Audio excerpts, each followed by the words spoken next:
My Hebrew brothers and sisters, 12 tribes of Israel scattered all over the globe. Welcome back. This is a moment that we're going to spend together in the next 15 minutes. And we want to continue from where we left off. We're still in Psalm 46, verses 1 through 11, where we talk about the title, the subject where we're talking about is YAHUAH is our refuge and strength. Now, I just want to let you know how much we love you and appreciate you and thank you for your subscription. And we ask that you will continue to view, like, subscribe, and also forward this to your loved ones and friends. We will try to reach our 1,000 subscription. So we ask you to help us as much as you can, and we thank you for what you're doing.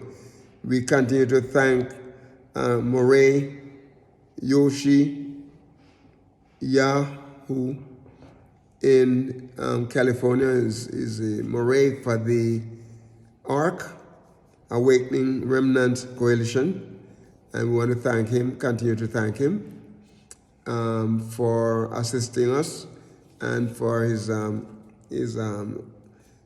team and his fellowship with all the people that work with his channel. We appreciate you so much. We just launched a website, and it is journeytoyah.com, journeytoyah.com. And also our PayPal account, and let me give you the link, is paypal.me/JoshuaS129. Again, it is paypal.me/JoshuaS129. That is if you feel the need or if you feel that you want to help to support what we're doing, then that's my link to the PayPal, and soon we'll try to get a donor button so to attach to the website, so you can donate if you feel that this is what YAHUAH wants you to do to help support this ministry. Okay, the last time we stopped at Hosea 2:20, where we deal with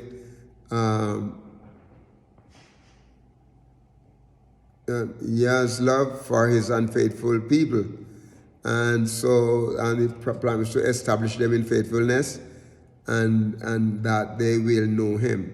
Today we're going to be dealing with part 7, and also part E. We have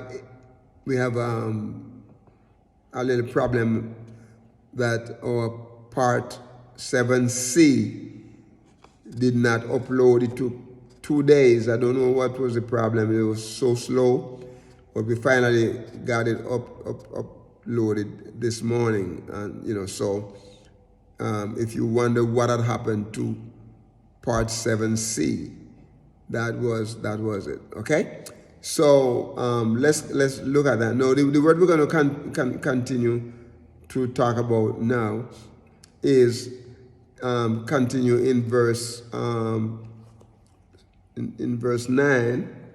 and the latter part of the verse where it said, "He burneth the chariot in fire." The word "burneth," we're going to be looking at that, because that word comes from the Hebrew word saraf. Saraph. And in English it's spelled Saraph, but the pronunciation is in Hebrew, and it's Saraph, and it is made up of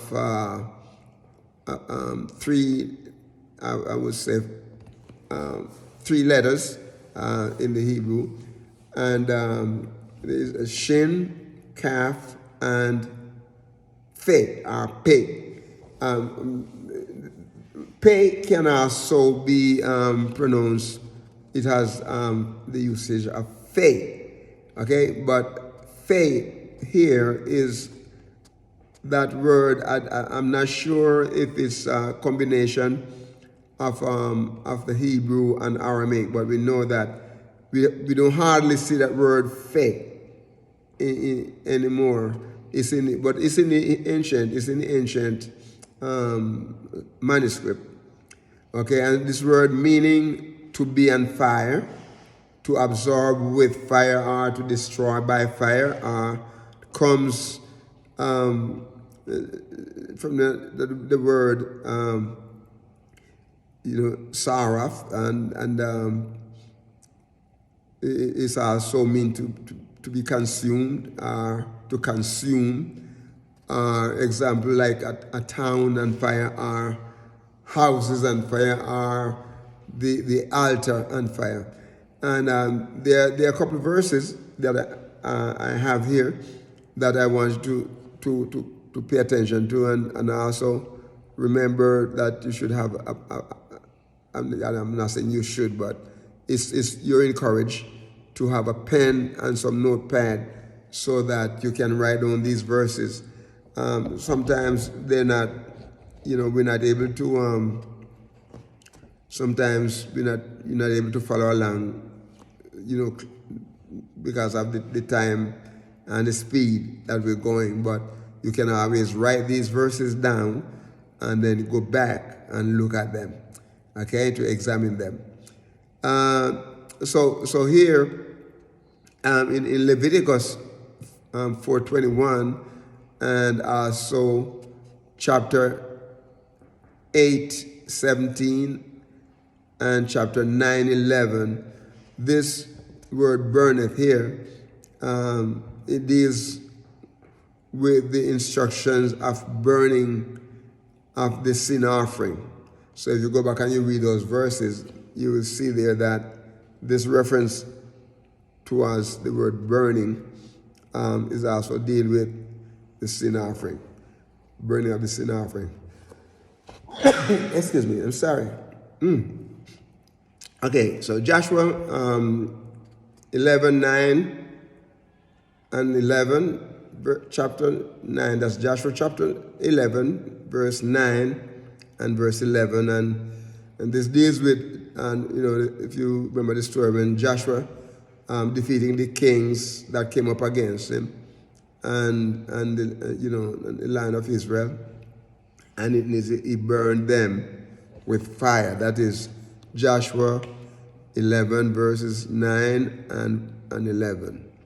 Okay, look at Judges 18:27, because Judges 18:27 it deals with Micah and his personal priest. Remember the man Micah, right? And so he had hired his own personal priest, and so when the children of Dan, the Danites, the tribe of Dan, and so they went by his house, and then spoke with the priest. And one of the questions they asked him, why do you rather to work with one man? You're going to be the priest for one man while you could be the priest for a whole lot of people? And so they were able to convince him to go with them. And so they took him, and he was a priest. A matter of fact, the scripture said, and in the history, that he was a priest the whole time among the tribe of Dan up until the time of the captivity. He was there for a long time. So what happened is that the Danites they took the Michael's priest, personal priest, and also the images that he had, right? And they took them and also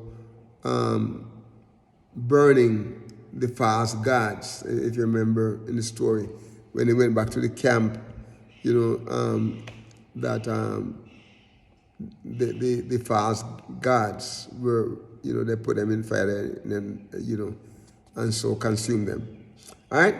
In the second Kings 23, verse 11, and this also deals with Josiah bringing reforms,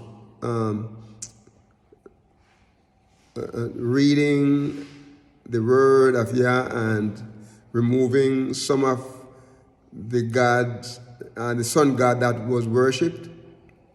Okay, and later on, when the Nebuchadnezzar, the king of Babylon, when he besieged Israel, Jerusalem, they went in there, and they also this man Nebuzaradan, he was the captain of the guard and also servant of the king of Babylon, and he burned the house of Yah. He burned the house of Yah. Okay, and so we come at the end of verse 9.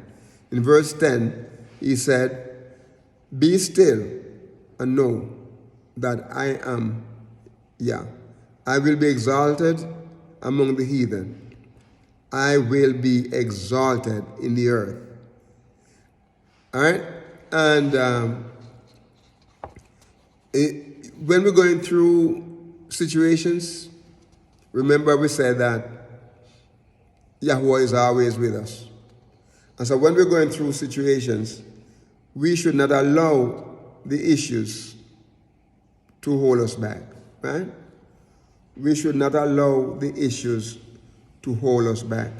Because remember that Yahuwah promised that he will never leave us nor forsake us. So he said in verse 10, "Be still." So don't get to the point where you get all nervous and want to run and go hide, because of life's issues and that people will come up against us. He said, "Be still and know that I am Yah." He said, "I will be." Look at the promise. At the appointed time, he has an appointed time that he's going to say. He will be exalted among the heathen. Remember they talk about the heathen rage? The kingdoms were moved, he uttered his voice, the earth melted. The same Yahuwah who spoke, the same Yahuwah, he said, "I will be exalted among the heathen," the Gentiles, the Goy people, are those who rise up against Yahuwah and those who rise up against us as his children. He said, "I will be exalted." We sing the song, "Be exalted." And, we must exalt him. We must, extol him. We must adore him. Because he is our mighty Yah. He said, "I will be exalted." Where? In the earth. Nothing can overthrow our Yahuwah. We're going to stop here. And just remember to like and subscribe. And also remember to send or forward this session or this channel to your friends and loved ones so that they can be a part of this. I am your Murray, Yeshu Ben, Uriah Israel. Walk with the King.